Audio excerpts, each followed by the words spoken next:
All right. Hello, friends. How are you doing on this lovely Friday? Never better. Never better. Never better. How's the weather out in BC? Like it always is. Great. It's great here too. We had like such good weather here in Calgary over the past few days, but now it's like going to full -20 because the weather can sense what's happening with U.S.-Canada relations, and it's just like responding accordingly. We might get snow. Yeah. We might get snow, which in Vancouver means the apocalypse, right? Yeah, So you guys are down. shutting down. Like, never mind economic shutdown. You guys are just not going to be like moving at all. Hide under your bed. Hide under your bed. No municipalities allocate any funding to snow removal. It's just Oh, not. we're diving right in. We're diving right in. It's not a thing we do in BC in lower mainland. And then what tends to happen is we have like one snowstorm, 2 snowstorms a year, and there's all this media attention on like why are the streets icy? Like why are the cars sliding? And then this comes to light, and then everyone forgets about it because it snows twice, and then rinse repeat. Yeah. Who knows if that'll like make it ahead of. So it's so funny. We were in our internally this morning. It was so funny. You guys saw all those news items of like tariffs on March 1st. Just kidding, actually February 1st. So it's actually really timely that we're having this discussion because Ali and I were talking and we were like, hopefully the things that we're talking about today are still accurate on Monday. But I think they are, because we're going to talk today about broad themes when it comes to Canada-US relations, and then particularly as it relates to BC, because you guys have an amazing practice at Sedgwick. You're working with tons of different clients in BC and across Canada. And that's really why we wanted to have this discussion today, because I think so many people see, and so many people in our pocket lobbyist community see all of the news, and then it's like, okay, yeah, but what? And I know you guys are in that space where you're advising clients in that way. And so I thought it'd be great to get together to have a discussion like this. So thanks for being here. It's fantastic. Well, it's an honor. Hey, you're a good friend. An honor. Oh my gosh. Honor of We're a gonna life. clip that. I'm going to clip that. Bing Giroux says honor. Yeah, I think it's a really timely discussion. I mean, BC in particular is pretty unique, as you know, and in a lot of ways, I think everyone in Canada thinks BC is unique for maybe some ways we don't like to come across as unique. But, you know, one of the advantages we do have as it pertains to tariffs is the fact that we do have pretty diversified export economy here in BC. And that's just because of the simple fact that we are close to tidewater. We can move products more easily to places outside of the US, but we are still really heavily reliant on the US, just like the rest of Canada. Yeah, I mean, we've been either accidental or clever, and this is nonpartisan, whether it's Liberals or New Democrats or whomever was in power, is the diversification, the Asia focus has always been important in British Columbia. And so, I think the current percentage is 46% or 48% of British Columbia exports go elsewhere besides the United States. And that's the only province in Canada that's close. And I think there have been times where it was more than 50%, really depending on the mix of exports. So we are a little more lucky than the rest, but it's a Canadian economy, not just a British Columbia economy. So we feel the pain of the rest of the country. But some of the lessons we have learned over the years to diversify are probably some lessons that the rest of the country could learn too.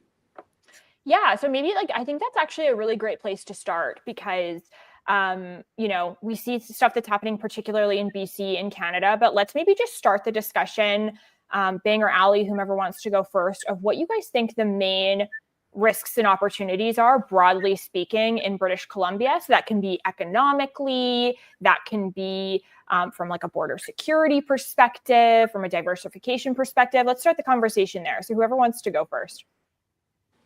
Ali is prepped for this webinar. I if you need to know something about what's happening in BC, Ali knows the exact statistic for it. I went down way too many statistic rabbit holes though over the last 48 hours. So I feel like I'm almost on information overload. I mean, I guess very high level, what are the risks and opportunities? Bing will talk more about the opportunities. I'll leave him to do that because he's quite clever in strategizing opportunities for BC. As far as the risks go, I mean, we have a lot of issues within BC, and I think that's almost our biggest risk. So I think that, as obviously Premier Eby, the Premier of BC's province, has come out and said, we could lose up to $69 billion up until 2028. This is bad. We're going to rely on the federal government to come in and secure the borders. We're not going to do anything about that. There's a lot of, risk and kind of, not being as, I would say, proactive potentially as other provinces, because we haven't heard too much from the federal government on what their total plan is for tariffs yet.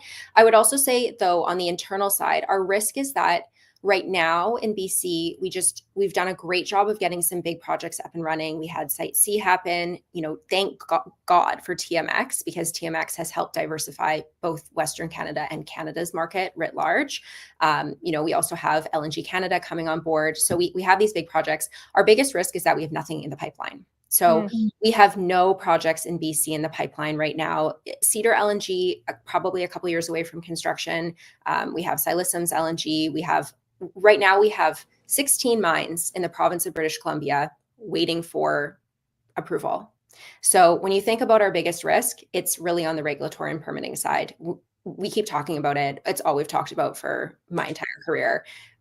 We have 16 mines that we could get open with critical minerals, some of which we could actually supply to US defense. Yep. Right. That's something they're looking for. And then, that's not even counting the notice of work permits that we have in the system. So, there's tons of notice of work permits that would help inject money into the economy. So I think when you think of risk, it's like in BC in particular, I think we kind of need to figure out what's going on in our own province and how to maximize that. Yeah, and the risk, just before bingo's on opportunities, you hit on a really interesting point, and we can maybe touch on it during this discussion. Yeah, it's a Trump and American risk in terms of that policy, but it's also like a look in the mirror, domestic, provincial, regional, national risk too that we've imposed. So Bing, I don't know if you want to riff off that or go into opportunities. What's our biggest risk is that we're stupid. And the second biggest risk is we continue to be stupid. Yeah, Bing is bringing the joy on Friday. Like, hey, I hate to break it to you guys, but like we're pretty stupid. So like, I don't know if I can give you any hope here. Well, thanks for summarizing my point. We have what the whole world wants. Yeah, the whole world wants our stuff, right? Trees, fish, rocks, oil and gas, like whatever. The whole world wants our stuff, and we have been massively stupid about letting them buy it, right? The Germans and the Greeks came here asking for our natural gas. Oh no, sorry, we don't have a business case for that. We've got a war in Ukraine and they're struggling with energy security. And no, sorry, we're busy with whatever other weird agenda we have in this country. No, we could continue to be stupid. We have what the world wants. And sure, the massive risk is the Americans are going to dump this on us, but we have what the whole, that's one country. It's a big country, yeah, admittedly, and it's a big part of the world economy, admittedly. But we have what the whole world wants. They have come and asked us for it, and we can't get out of our own way. So, it's productivity, it's getting to tidewater, it's exports. What's our biggest risk? We could just continue to be stupid. I liken this to we're like a teenager on the couch at our parents' house, and our dad finally kicked us off the couch. Get a job. Get to work, right? Trump might be, put the sort of the Trump personality aside. The reality is we have not been developing our resources. We've not been trading with the world the way we should be. We have not carried our weight in terms of national defense. We have, partially because we haven't had the money, which again, we could export more stuff and have more money. But get off the couch. Stop being stupid. Get off the couch. Get your ass up and work, to quote the famous Kim Kardashian. And very nice. Love a Kim K quote on a Friday. And on Bing's point, we really haven't leveraged what we have. And one of the biggest things that we have in BC is ports, right? Yes. We've got ports. We've got one in Prince Rupert. We've got one in Vancouver. We've got port in Victoria. We have ports. We could build more ports. Squamish, for example, has a port, very, very underutilized port. With a railway. With a railway, by the way, that goes right, bring it overseas. So we have these assets, and for whatever reason, we have not capitalized on them, and they haven't.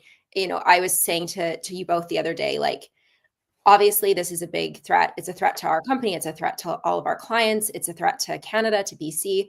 I am somewhat happy that this is happening. It is the most time I have ever seen our federal government and our provincial government in the last decade say the words natural resources. Mm-hmm. It is like this Mm-hmm. dirty, dirty word across Canada, across BC. Meanwhile, it's driving our entire economy. The reason that financial services is like our biggest part of our economy is because all they're doing is managing mines, managing oil and gas, managing forestry. The TSX is all mine stock. The biggest export of British Columbia by volume and by dollar figure is coal, followed by natural gas. But we're like the Undertaker's son, right? We don't want to. We have the nicest car in the parking lot at the high school, but we don't want to tell anybody what our dad does for a living, right? Yeah. We are like, I don't understand this embarrassment of what generates the wealth, and so yes, finally we have been challenged that maybe we need to stand on our own 2 feet, and so it's, you know, the Chinese saying every risk is an opportunity. We have an opportunity here. We have a massive opportunity here. And my fear is governments are going to fall into the two sort of tropes, right? The Canadian anti-American trope, like, oh, if they do something to us, we're going to be mean back to them. They're the closest in the world to being a self-contained economy. They have the consumers, they have the resources. They can kind of, like, if the rest of the world didn't trade with the United States, they would do better than any of the rest of us if that was applied to us. So they have the biggest self-contained economy. So this has always been a problem, a risk. Like, why doesn't Trump have to go to Congress about these tariffs? Because there are 4 or 5 pieces of legislation that Congress has passed over the years that allows the president to act unilaterally on tariffs. So despite their balance of power and their the Congress and the courts and the presidency, in this space, the president can act unilaterally. Why wouldn't a Canadian government, who is so reliant on the Americans as our customer, understand that? Just like Trump happened to be the guy who does it, any president could have done this to us. And we should have had that on our risk matrix since Confederation. Right? Have we ever done a risk matrix? Yeah, I'm incredulous that our one strategy is let's be mad at the Americans and let's throw up a bunch more tariffs. They don't give a crap. We could tariff them to hell. They don't care. And Bing, Kate, you both you and Allie are touching on something that's so important as well. So one of the things, like, yes, let's look at the economy. Let's look at like the sort of like meat and potatoes public policy issues that have to do with, you know, top line measures of making wealth. So like, yeah, let's work on the infrastructure. Let's do all of these things. But one of the things, and it speaks to your point about risk, is the idea of not seeing some of these things coming, which I think has a very significant social element to it as well. And we're not going to get into talking about social issues, but one of the things that I have found very interesting, and we were talking about it earlier this week, is just like the intersection of like human nature and sociology with economics when it comes to this. Because it's like, yeah, we have been able to be the kid with the expensive car at school, not like being able to hold sort of like luxury beliefs about these industries that are actually paying our bills, because the money was always flowing and there was no real threat to that. So there's like that aspect of it. And I think there's also the aspect of, you know, we elect governments to make public policy. You know, there's several different theories on this. To serve the people. We're not in a direct democracy. Of course, government has autonomy, but government is as well supposed to be leaders when it comes to like where society is going, and is supposed to be able to respond and identify what it is that society wants and create public policy accordingly, because half of the population of Canada doesn't understand the like nuances of how policy is made. But I think it is the job of elected officials to hear what people are saying. Affordability is a challenge. Productivity is a challenge. My kids are never going to be able to buy a house. Economic opportunities aren't there, and to make policy that responds accordingly. And I just think it's really interesting how this almost like this certainty that people had that Trump wouldn't get elected again, this wouldn't happen. This isn't really where people are at. So I don't know if you guys have anything to say about that as it relates to like Canada and where things are going, but I just had a thought about that. It does speak to a sort of a malaise, an atrophy, I suppose, of our political decision makers. Like we see it with the government's over-reliance on, say, McKinsey, for example. There are no, where are the ideas coming from? They have to hire consultants to generate ideas. Our civil service used to be the place where ideas were generated. You know, Yes. the brightest and the best would go to Ottawa or you know, to Edmonton or Victoria or wherever they would go, and they would be part of the Great Canadian Project. And now we've got like 10 times as many people in those jobs. Can't even get a passport on time. I guess maybe it's shortened the timeline now, but like it's become ridiculous. The contract of what peace, order, and good government per BNA, peace order, the contract with Canadians has been, I wouldn't say it's broken, but it's been ignored. The contract is to anticipate and to think of these things. And again, the notion that the president has always had these powers and we haven't thought that this could happen. The political tides in the United States, never mind Trump, we're moving in this direction. Anti-globalism, you know, like all the factory jobs are in China, middle-class America feeling the hurt. Like, didn't anybody see this coming? Like, is that why you had to hire McKinsey? Because you couldn't think of that?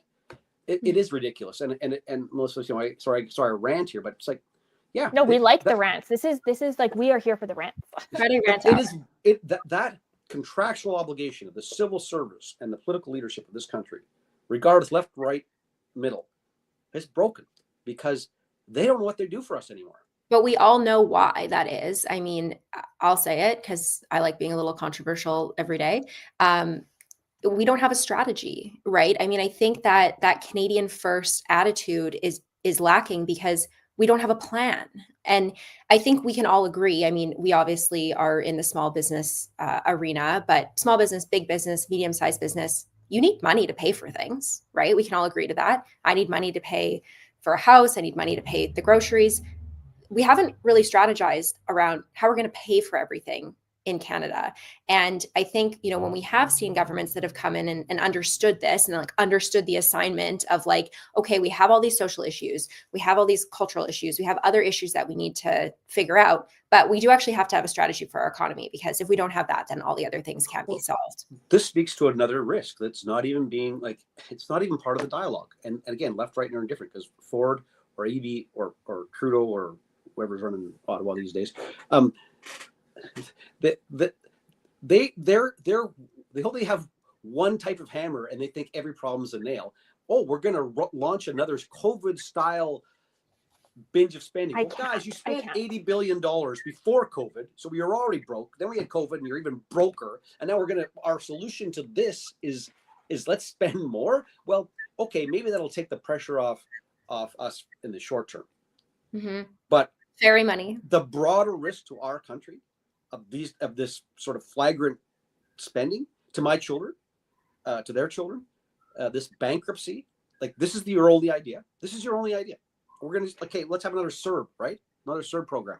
Like this is your only idea. And let's unpack why that is problematic though, Bing, because I think that I do feel like we are becoming a little bit more cognizant now in society of like different viewpoints and not sort of like, I think there's an opportunity for more nuance now, which to Ali's point, like sometimes things have to get bad for them to get better. I think the difference between the political culture in America and the political culture in Canada, I think does have a lot to do with attitudes towards business. And I think that in Canada, when somebody may hear the three of us lamenting over the idea of billions more dollars in stimulus being put into the economy and think, oh, wow, these guys don't care about people who are going to suffer because of tariffs. But I think that's we need to make a point of emphasizing that that's not true. The problem, I think, with that strategy is that it is a Band-Aid over a deeper problem. And if we do not actually unpack what the deeper problem is, half of our GDP growth in this country is attributed to housing prices increasing and not actually any productive GDP growth of new industries. We have some of the highest household debt levels that we're seeing across Canada. 700,000 British Columbians don't have a doctor. 700,000. Exactly. Like that's exactly 20%. That is, yes. This is supposed to be a modern Western society. Yes. Oh my God. Right? Like, yes.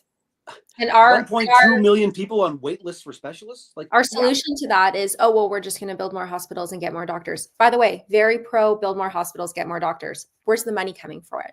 How are we going to pay for it?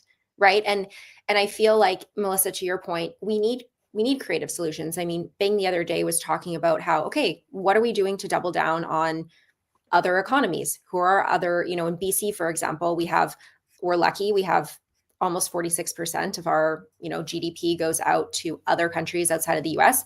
What are we doing to entice China? What are we? I would put on my nicest suit and my, my prettiest smile, and I would be trade missioning myself to death right now, because the best revenge is to live well.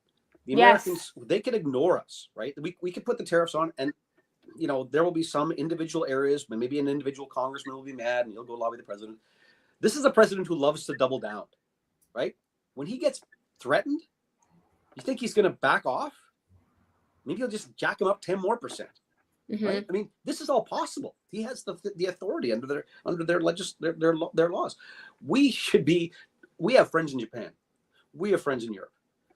Something that just popped up on my Facebook, this idea of this New Zealand, Britain, free movement of people. Like, you don't need a passport, you can just go to those 4 nations. We all have similar cultures, and we all kind of, I think we all get along. Like simple, like, what do you think? Things like that could generate interest. Show the Americans that we're not that. We can live well elsewhere. We have other things we can do, and we'll allow a movement of capital and people that's probably never been seen before. Like, there's just little things like that. Like, we need to be innovative. We need to think of our friends. We have lots of partners. We just let's go. Like, why isn't the Prime Minister in Bonn? Why isn't the Prime Minister in Tokyo? Like, yeah, send down your negotiators to Washington. You've got to fight the fight. Sure. But, no good strategy is based on, not a single good strategy is based on assuming your opponent will fail. Yeah. If your whole strategy is like, I'm just going to wait for those guys to fail, you have no strategy. You need your own strategy. What are we going to do as Canadians that's going to be different? We're going to build our relationships with other countries who actually want our products. We're going to expand our access to Tidewater. We are going to be the most attractive place in the world. Yeah, like, look at this. So I'll pull up some slides because we were talking about some of the stats. So 54% of the province's total merchandise exports are going to the United States. That's $30.4 billion. It's going to these states primarily. And then, to your point, there's opportunities with these other trading partners that we can grow. Like, it's not like those relationships aren't there and that they aren't going to increase. And to your point on the growing trading partners as well, I'll take these slides down in a second here, but I just wanted to put a visual representation to some of what you're saying. Like, this is, and then this is an opportunity that we have. And so if we're not going to wait, if we're not going to wait for the Prime Minister to sort out whatever is going on federally, if we're not going to wait for that leadership to happen there, and we're going to look to see it from the provincial level, and this is the last slide I'll just sort of show, which shows our British Columbia's energy exports here. So, I mean, extrapolate what you will on where best those exports can go. But what are we, like, two-part question. If I'm an industry in British Columbia, and we can get into some of the specifics about which industries are sort of most at risk and least at risk. I mean, if you looked at that previous chart, energy probably most at risk if those tariffs come in. What am I encouraging the provincial government to think about? And then what am I doing as a business owner in my own activities, in my own sort of diplomacy, to try to set the stage for a better path forward? We're having to deal with this. Let's figure out a way to actually meet this risk and plan for the future. Like, what am I thinking about? Well, we kind of touched on it. Oh, sorry, go ahead, Bing. I'm gonna accelerate the permitting of the second train of LNG Canada, the biggest private sector investment in Canada ever. I'm gonna accelerate the permitting of the second train like yesterday. Yeah, that gas goes overseas. Going to do the same thing with Cedar LNG. How can we help get that up and going? There's 16 mines ready to be built. Like, let's get them built. By the way, critical minerals, that's a huge portion of the exports that are going to Turn all your civil servants who are in those dirt ministries, as we call them, to this purpose. Mm-hmm. Oh yeah, I'm going to approve those 17 mines. I'm going to approve those 3 LNG projects, and I'm going to turn all my ammunition, all the brain power that exists or doesn't exist to those things alone. Not all sorts of let's have a critical mineral strategy. You know what the critical mineral strategy is? Open a mine. Get mines built. Well, and look at where you're spending your time. I mean, as a business person, we do this, right? We think about what are our things that we're looking to accomplish. Why are you going down to California and talking about the film industry? Like, why are you not spending more time getting briefed up on what's happening in the resource sector, right? Like, these are the things that are supporting those other industries. So how are you dedicating your time to that? And like really taking a hard look at that. Years ago, it was sort of one of my rants was, and I have many, is like, we decided we want to get the Olympics in BC, right? So 2010 Olympics. And it was like, goal, government, work with First Nations. Everybody was driving to that. So we got it.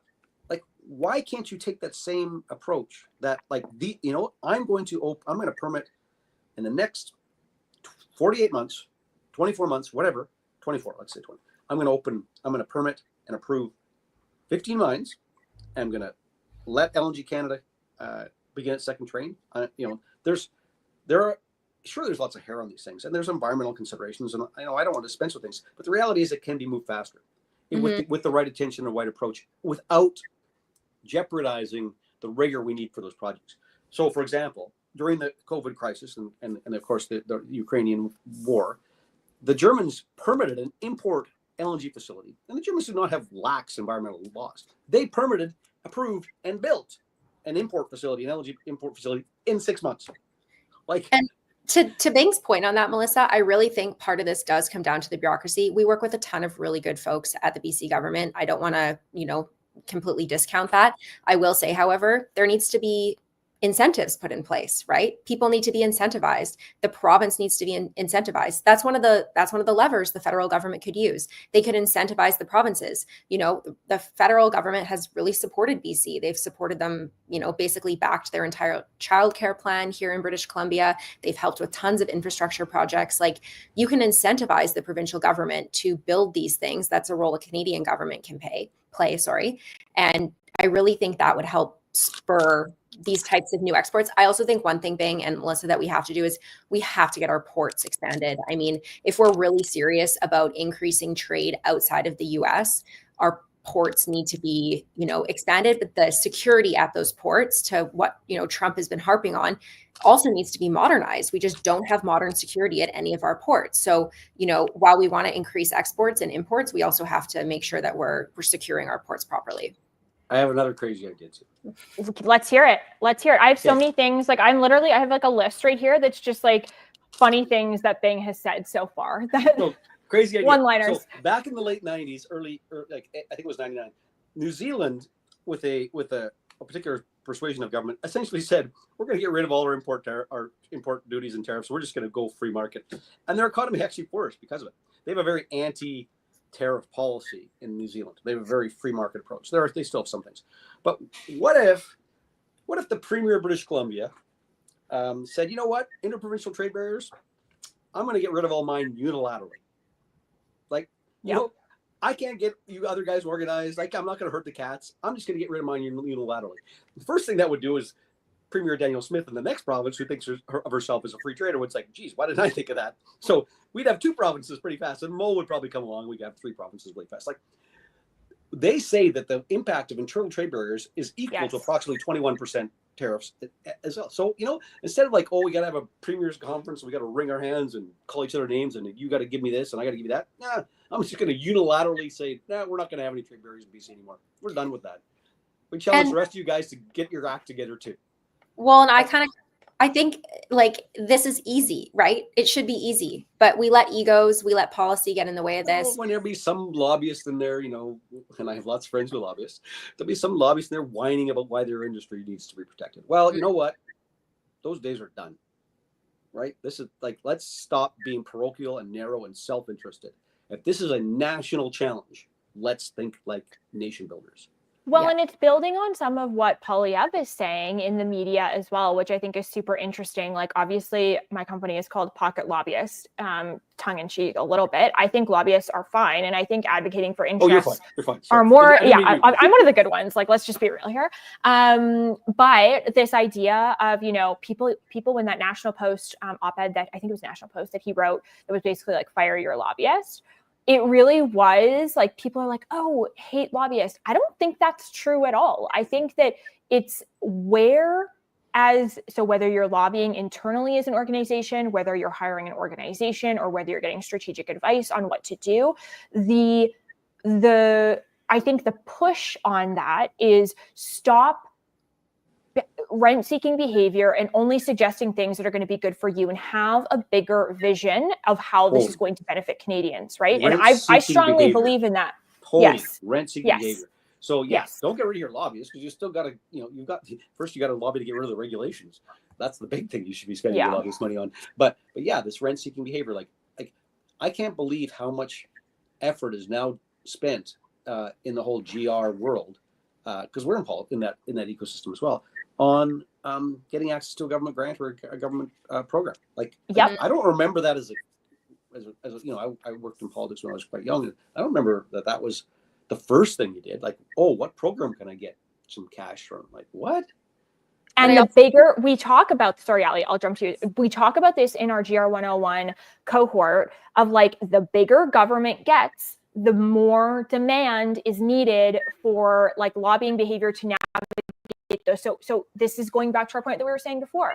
We may think that bigger government, bigger spending is good for more people, but it's actually just incentivizing the kind of behavior to, like, get the people who can really understand these complexities to, like, game the system in their favor. Sorry, Ali, go ahead.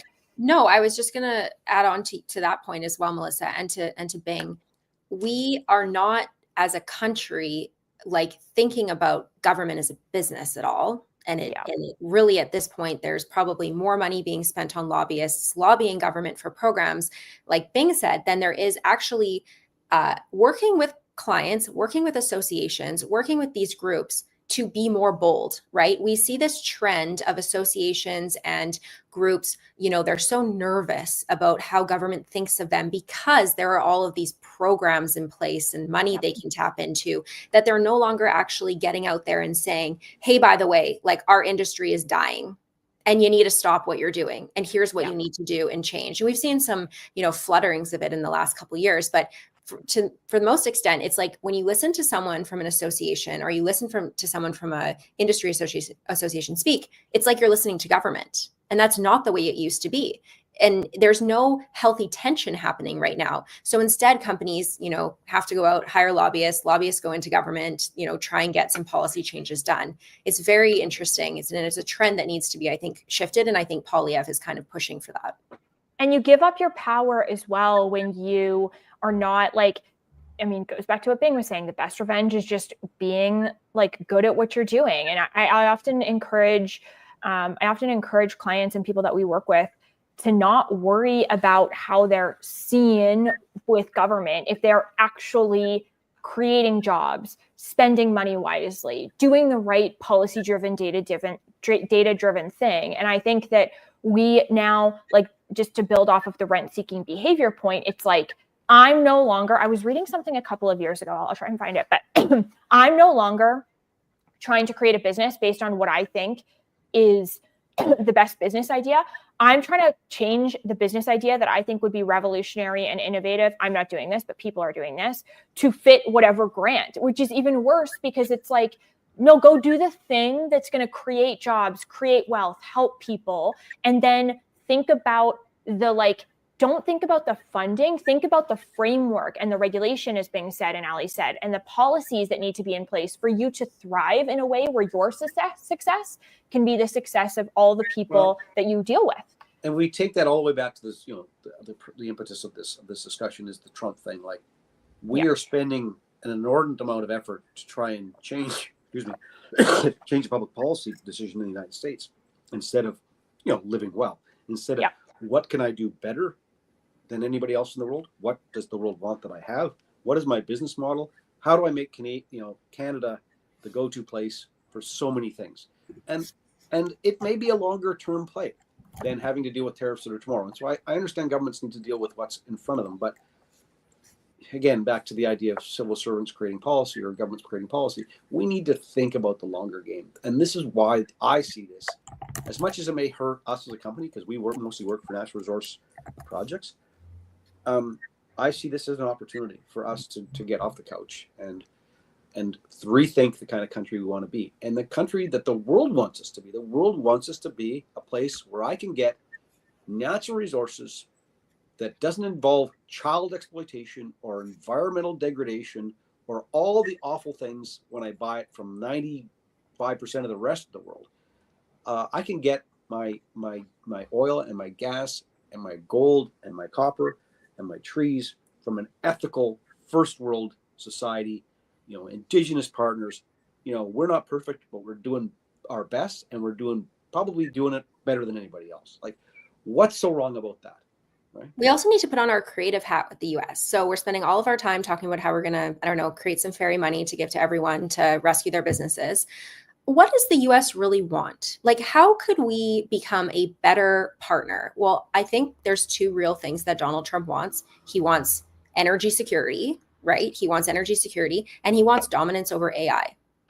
He's nervous, I think, about AI, nervous about China's potential dominance. DeepSeek? Is that the new one? DeepSeek? Is that the new?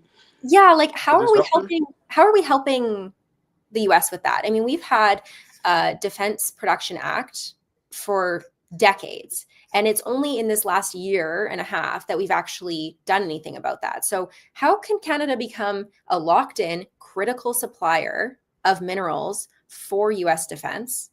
I mean, that would make us a better partner. This is something that Trump is asking for. He is concerned about defense, concerned about energy supply for defense. We've seen China recently, basically say, we're not giving you these 3 minerals that you need for your defense, by the way, like stopping all export of it. So I think Canada also needs to perhaps be a bit more creative in how we're marketing ourselves, even to the United States, instead of just saying, well, you guys need our oil. All of your facilities are made for our oil. True. Very important. But like, what else are we doing to market ourselves there? You make such a great point, Ali, and I would love your perspective on this too, Bing. But like, with this back and forth, we started off this chat talking about all the back and forth when it comes to tariffs, like February 1st, March 1st. Sounds like it's February 1st. But people, like, it begs the question of like, what does Trump actually want of all of this, right? Like, so to Ali's point, we can do some of these other things, but like, is there like, what is the scenario within which Trump is like being like, okay, no tariffs, just kidding. Like, do we not at some level have to understand like these are coming, we're going to have to deal with them for a finite point of time, and let's stop pretending like the tariffs have anything to do with economics from Trump. Like, I'm not trying to be totally dismissive of that, but I think this has more to do with like tone than it does economics. Like, I don't know what you guys think. Exactly. So it's like, then let's respond pragmatically and not like, oh, like, let's not just respond to the thing that he's saying. Let's respond to the thing that he means by what he's saying. Yeah. Well, I mean, we're dealing with a personality, and that's a whole another thing. But like I said, like, this is a guy who doubles down. Like, he could take 25 and make it 35 or 50, because their economy, there will be some individual congressmen and some individual senators who may rail against that because Canada is an important neutral trade partner. But I don't, if you look at his history and his decision making, I don't think that matters worth one whit. Our strategy is like this. It sounds like we're going to have some tariffs and we're going to do a trade war with the Americans, is a fundamental misunderstanding of him as an individual and a fundamental misunderstanding of how the American economy works. And again, they are a self-contained economy. There would be hardship and people would suffer, but it would be marginal compared to what's going to happen here. So that this is the primary strategy I'm hearing out of, again, across the political spectrum, from the Prime Minister as a liberal, from Ford as a conservative, and from Eby as a New Democrat. This is their primary strategy with a guy who, when he's been challenged in the past, simply doubles down. The logic of it like, yeah, let's figure out what he really wants and work on those things. But also, let's have a better strategy for how we're going to exist beyond this. I mean, Trump's there for 4 years. Let's be honest, right? This is a 4 year, and 4 years can be really hard. But like, what is our strategy to get to beyond this? Is this just something we have to survive? Like, I caught a cold and I just got to get well and it'll go away. No, this is not a cold. This is something. This is an existential threat that any president could do at any time. And if Trump is successful, future presidents will look upon this as an effective strategy. Mm-hmm. So we better think about this better than let's just have some, let's just make some inconveniences for some senator in Wisconsin. Like, that ain't gonna fly. Yeah, it's not clever. It's not a clever strategy. And I cannot believe our entire civil service on multiple levels of government, this is their main play. Now, I'm probably underestimating. There are other things going on, but I would make my living well revenge, as we've been saying, my trade missions, my bold, more vigorous Canadiana, like, we're great and we're fine and we're going to go do a deal with these guys and these guys and these guys. I would make that much more of the front face of what I'm doing than I think, which is sort of just cheap American, it's politics, right? They're playing on sort of Canada's instinctual anti-Americanism. It's like, oh, we're going to fight them. We're going to take them on the tariffs. Pax Canadiana, but look at this data as well. This is what I'm talking about. Like, yeah, it's an economic question, but like, what is driving this curiosity? This is Justin Trudeau's post-national state. You could give a this is what I'm saying, is that these issues are literally. These issues are economic and they are real, and businesses do have to, from a very tactical perspective, respond to what those are going to mean. Okay, I have tariffs. I'm going to have to, look at my supply chains. I'm going to have to look at my customers. I'm going to have to, encourage the government to open up those export markets. But like, what's driving, if it's not just the economic calculation that Trump is making, which different economists will tell you different things about the economic impacts of that. If it's not just that, then it has to be something more. So what about Trump and his export of ideas, like Bing talking about like Pax Canadiana kind of thing? What is Trump exporting that people in Canada are so drawn to? Like, what is opportunity? Honestly, like we are, I mean, I'm in this category, right? We're both in this category, Melissa. Like, it is not easy. It is not thing. Wait, Bing, you bought your house for X and now it's worth 20X in Vancouver. So just stay out of this conversation. Stay out of this conversation. Yeah, you are not welcome. It really is the opportunity. I mean, I think how hard it is to build a business in BC and in Canada. It is not easy. You look at the tax reliefs that small, medium businesses are given in the US. You look at the opportunity, not only like the domestic market opportunity in the US, just because the population size is so much bigger, but because of the investments that the government has made, even under the Biden administration, into technology, productivity, into your workers, like the ability to grow a business and scale a business in the United States, simply put, is easier and you're incentivized. Whereas in Canada, it doesn't seem like our governments at any level in BC. Government's been at war with small business. They're making, like, I honestly, on a weekly basis, will say once a week, think, should I just give this all up and work for the provincial or federal government? Because I could get a nice pension. I could probably make a decent living. I could clock out at like 4:30 every day and not work on the weekends. And they are making it an easier choice for Canadians to just work for the government or work for a government entity. Which is cool, by the way. There's nothing wrong with working for the government. And I think government workers are amazing. I think government workers work really hard. But what you're saying, Ali, I think is like, we need a strong mix of the other different stuff is too hard. Exactly. It gets so hard.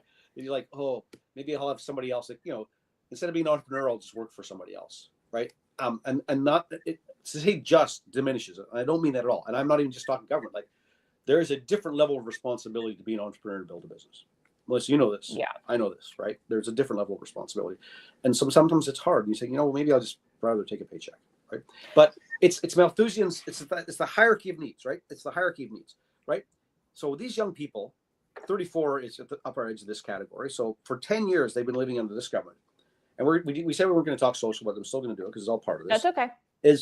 Is we've been told that this is a bad place and awful and we've ruined the world and, you know, we're genocidal maniacs or whatever it is. Our history is fraught with evil people. We've been told this, and we've been told we're a postmodern state. And so these young people, if you're 34, that's the top end of that category you just showed. So since 24 to 34, you've been living in this environment. And then you look across the board and you see that, oh, they're wealthy, they're doing better, they can afford their homes. You know, you watch HGTV and guys renovating his house and, oh, it's going to cost me, I'm buying this fixer-upper for $200,000. I'm like, what? I'll take 6, right? Yeah. So we've created this thing. We've created, like, of course people you can't actualize the Canadian dream or the Canadian project if you're just trying to pay your rent. You can't. Yeah. Right? It's the hierarchy of needs. I just gotta feed myself. I gotta get to work, and I'm not getting ahead, and it hurts me, and that's why people emigrate, right? Because you think it's about too hard. You think about what you get excited about, like as a person, right? So, what do you get excited about? Malthusian is Maslow. Sorry. You get excited. We know what you meant.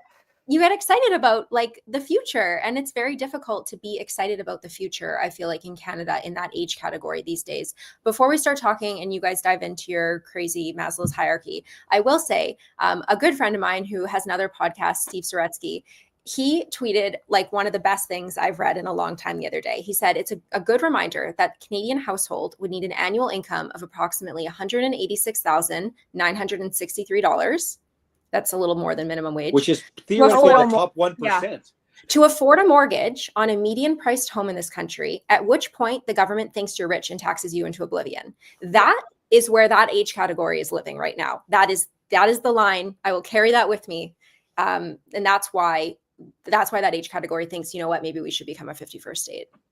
And why that age category, if you look at some of the stats, I know Canada and the US are different, but like why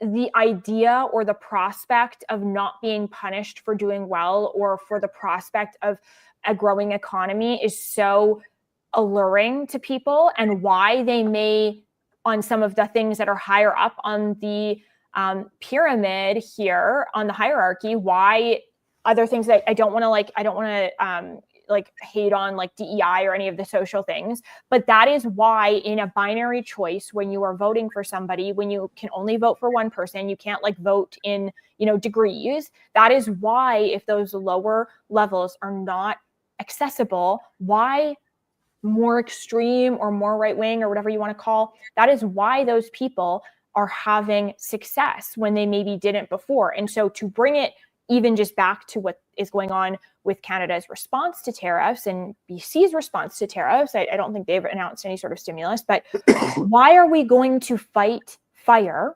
Sorry, I shouldn't say that because there's been fires going on, but why are we going to fight this enemy of inflation and rising cost of living with policy tools that are only going to exacerbate that, right? Like that's my frustration with the mentality on some of this. Totally. So again, back to my simplistic that they must be hard. Like approve LNG Canada's Train 2 this year. Biggest private sector investment in Canada. What would that do to the GDP of British Columbia? I don't know. I haven't done the math, but I'm thinking that might be the smartest thing you could do. Versus putting a bunch of tariffs on widgets. Yeah. Right? And taxes, right? I mean, because we don't have this base of new projects, because we are not generating wealth from resources, because there are 16 mines that are waiting to be built in the province, we can't lower taxes in British Columbia. And our taxes just keep on going up. So if you want that 18 to 34 category to be incentivized to stay, you do actually have to stop raising taxes and maybe even potentially cut them at some point. I'm all about paying taxes. I am all about supporting other people and supporting healthcare and supporting education and school. But, when you make it so hard and you just keep, But when you say I'm all about those things, I mean, this is what we're trying to defend. Like, people might watch this and go, "Oh, you guys are just so, soft to the Americans." We are saying this because we are vigorously pro-Canadian. Yes. I do not want to be an American. Like, I was at the investiture, the Lieutenant Governor in Victoria, and we sang "God Save the King." Now, you know, Yes. these things have brought us a level of stability and envy of the world. So I want to vigorously defend these things. And half-assed, reactionary, tariff policy, without clever thinking, is betrays the robust nature of this country. Like we can be all the things that it was said the last century was supposed to belong to us. This century could belong to us if we embraced our strengths and stopped denigrating ourselves and said, you know what? My dad is the Undertaker, and I'm damn proud that he's the Undertaker. That's why I have the nicest car in the high school parking lot. So I am proud that the primary exports of this province are natural resources that are pulled out of the ground by honest, tax-paying Canadians who believe in our system, and there is dignity in the work they do. And I'm sick and frickin' tired of governments in this country. Those people create the wealth that I benefit from. I am so tired of this. Like, we can't allow 60 more mines. When was the last time anybody even saw a mine? There's only 17 in the province, and they're big when you're standing next to them, but you don't know where they are unless you're standing right next to it. It's a big place. And so like this is robust Canadianism. This is not acquiescent to an American And threat. Bing, where does that Pax Canadiana, robust Canadianism fall in this hierarchy? This proves our point. It's not in the first 2 or 3 levels. And that is why, if we don't take care of those levels, that we are going to have, I think, more people being willing to sacrifice things that are really actually important about Canada to access those.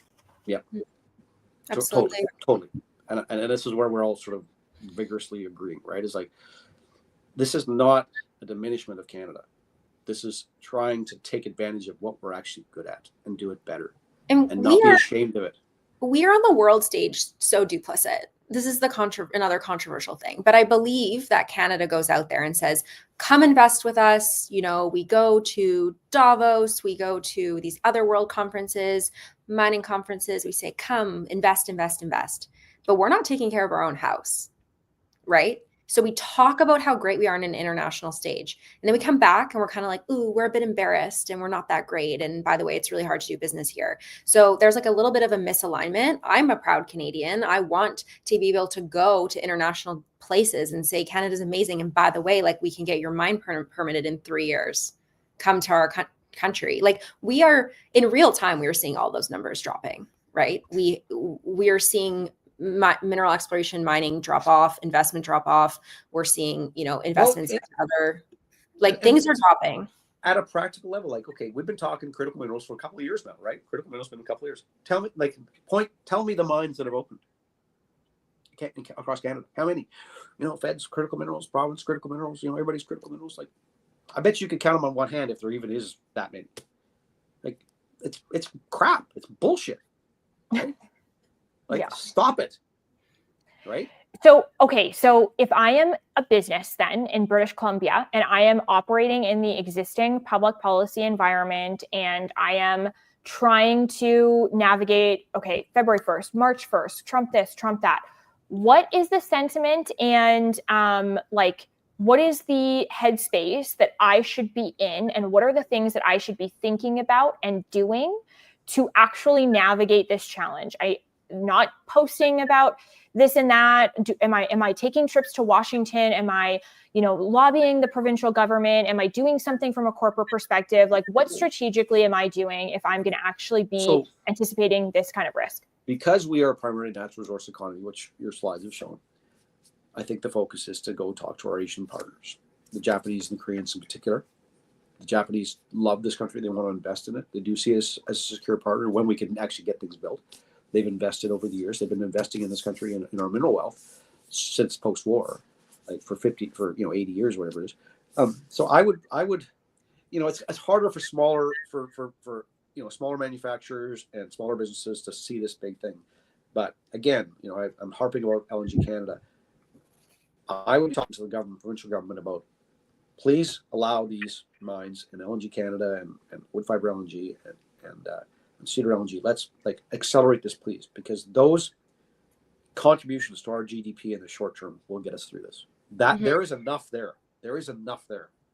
So I know that's not an answer for a small business, manufacturer out in Surrey. That's not a very good answer for them, because what is their role in that? Mm-hmm. But Bing, it is the answer.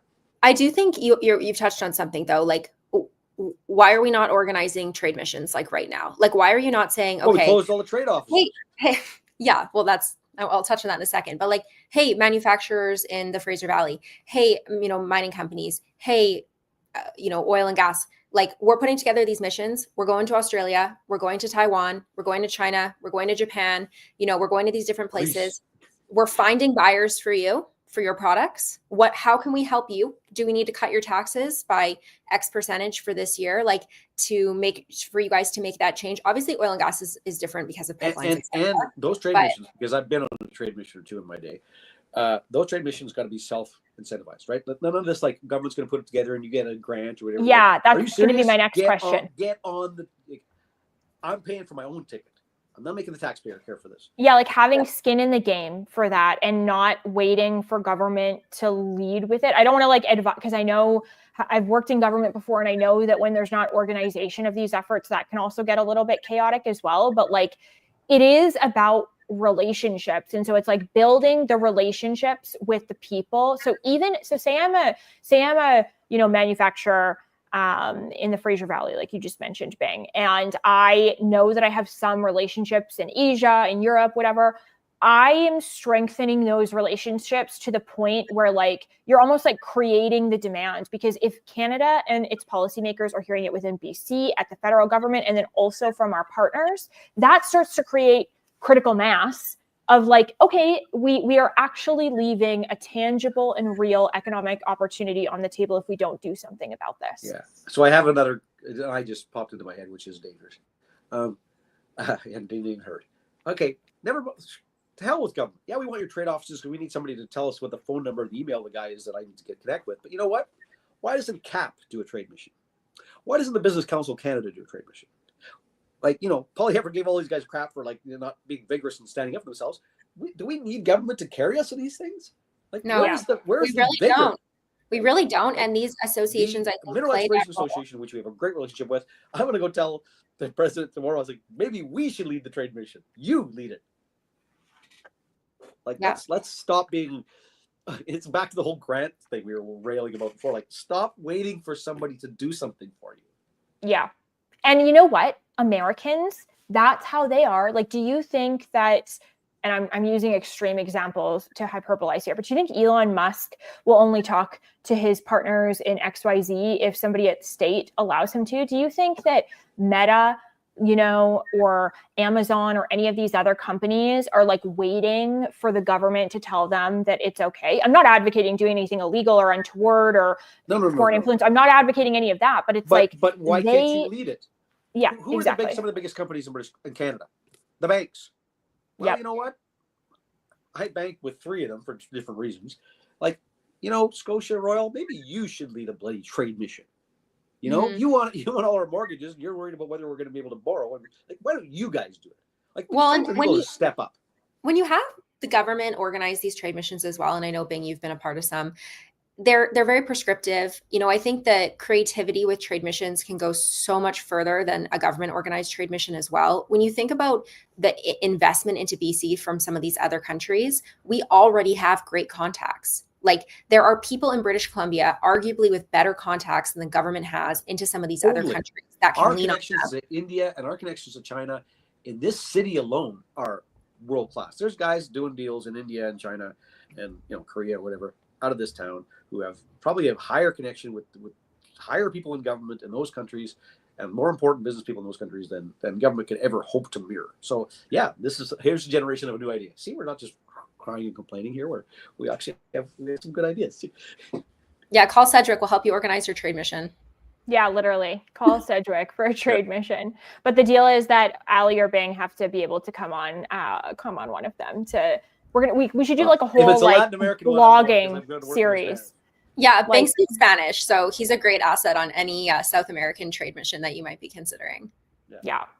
But it's true, and we need to also, and I think on that point, we need to actually say yes to the people that are coming in our country and want to invest here. like it's a little embarrassing what we've done over the past couple of years as far as having, you know, the Chancellor of Germany and other folks come into our country and us say things like, oh, you know, like we need to be at the federal level a little more knowledgeable of like what's going on. Like I heard Minister Lee the other day say, oh, we're just going to stop Line 5. Like Line 5 literally supplies Ontario. Like we need to be a little bit more, you know, like understanding of where we are. The Heinz ketchup thing, another great example. Like I'm pretty sure Heinz ketchup is actually made like in Trudeau's riding. It's manufactured. Oh, interesting. Yeah. So like we need to just understand, just take it a minute, just do some inventory, you know, and then plan from there. Well, and be serious back to that gas thing when the Germans came and they say, well, and the prime minister said there's not a business case for that. Why was the prime minister even responding to that question? It's not his, you know, there should have been a company saying, yeah, we can do that. Well, that goes back to what we were saying is like when government is so, and again, I'm not advocating like for like a state that's like totally like government only provides clean air and defense. Like I do think that there is a role for the state in Canada. Like I'm not trying to say that. I want 700,000 British Columbians to have a freaking doctor. That drives me crazy in a modern first world industrial state that I have employees who don't have a doctor. Yeah, that's my. I don't have a family doctor. I mean, you know, like it's me neither. That is insane.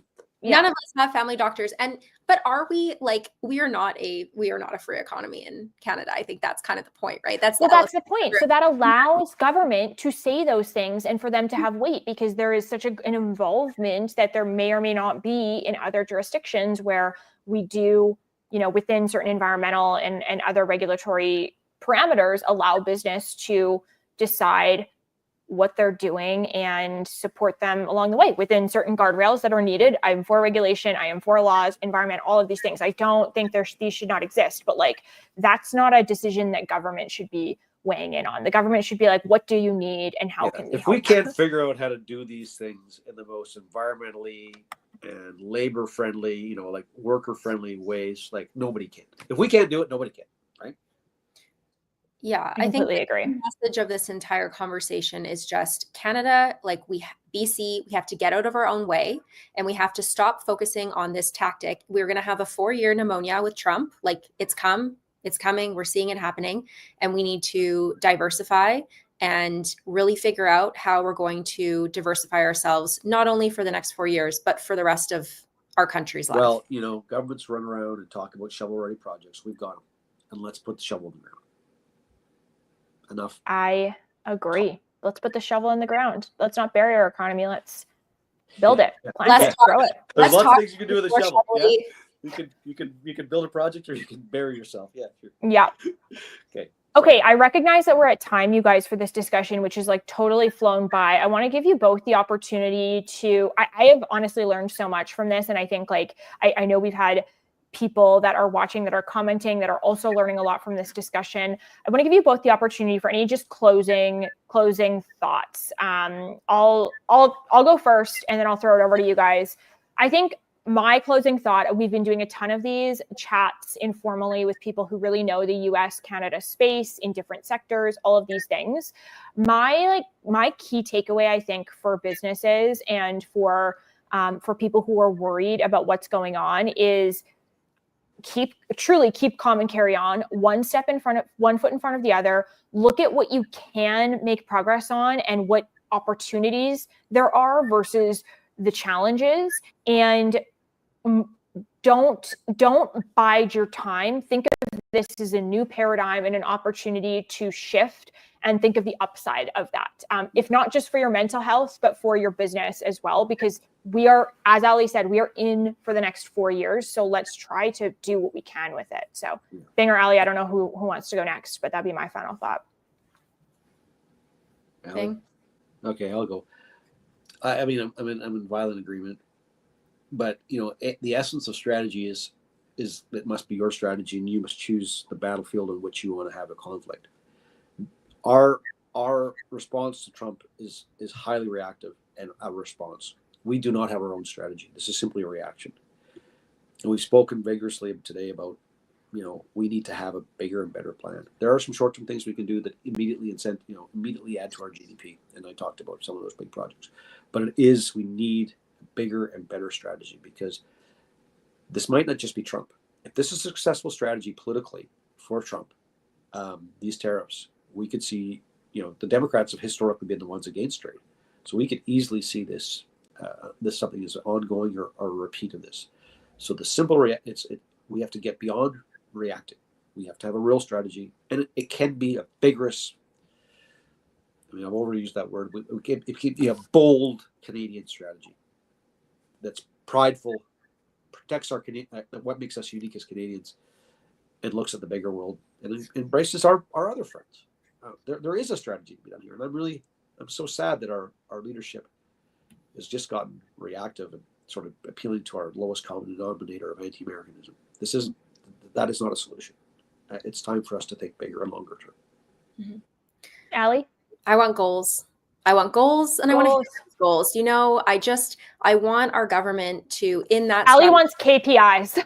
I want KPIs, and I want to be able to like 20 lines in the morning months. And see like what have been hit. I want that transparency. I mean, we're transparent with our business and what we're able to do on a daily basis. And I think that needs to happen at the government level. If we're really serious about this, we need goals. I want some concrete goals for BC, for Canada, for other provinces. That's what I'm looking for. Goals, strategy, positivity. I mean, who wouldn't hire you guys to help? Where can people find you? Thank you guys so much for this discussion. I feel like if it were kosher to be drinking wine at 2 p.m. Mountain, 1 p.m. Pacific, then I would suggest we just always kosher to be drinking wine here at Sedgwick Strategies. On video, on live stream. Wine is a natural resource. Yeah. Exactly. But where can people have heard you discuss the competencies and the way that you guys think about problem solving creatively. I have nothing but great things to say about you guys and what you're doing. Where can people reach out to you or find you if they want to chat with Sedgwick on how to actually navigate this next period? Well, if you want to hear us rant some more, we do have a podcast of our own called Primary Risk, and we do get an explicit rating often because we have wine while we are on that podcast. So you can definitely follow us. Primary Risk, it's available on Apple, it's available on Spotify and on YouTube. Sedgwickstrategies.ca is the name of our website. You can probably find Bing at a bar at like every major business event in the Lower Mainland and across BC. And of course, you can reach out to either of us on LinkedIn. Love it. Well, thank you guys so much. I am so glad we had this discussion. Let's make sure that we do it more often. And yeah, can't wait to see where the next few months go. So blessings on your February 1st tariff day. And thanks for the opportunity, Melissa. It's always great to talk to you. Thanks, Melissa. Thanks, guys. Take care.